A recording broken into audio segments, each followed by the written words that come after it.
Slyší mě vůbec někdo? Haló lidi.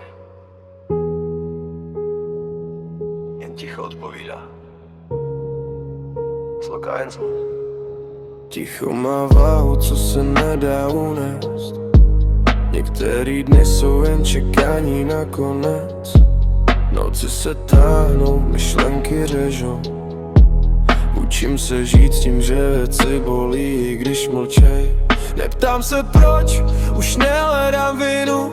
Jen počítám dech za dechem, minutu po minutě. Svět mě učil vydržet, nesnít. A každý krok vpřed něco ve mně zabíjí. Zvířata nemluví, ale cítí víc než lidi. V jejich očích je klid, co hledám marně kolem, když se třesou. Třesu se s nimi, když dýchaj pomalu. Učí mě zůstat naživu. Jdu tmou, slyší mě vůbec někdo, halo lidi.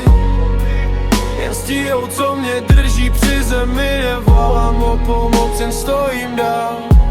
Protože pád už znám.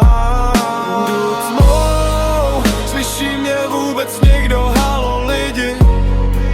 Ruce špinavý od života, ne od hříchu, jen aby to, co chráním, přežilo den.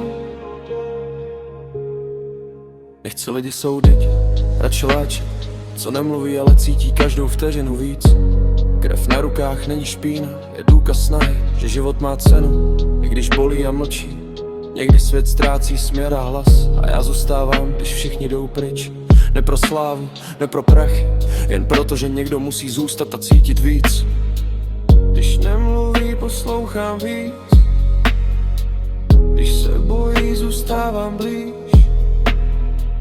Možná to nikoho nezajímá, ale pro ně to znamená všechno.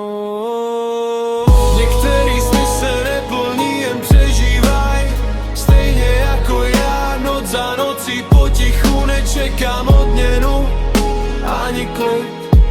Jen další ráno, kde ještě můžu něco zachránit. Svět mě láme, ale držím se, ještě dýchám, tak asi mám zůstat. Ne proto, že chci žít, ale protože někdo musí.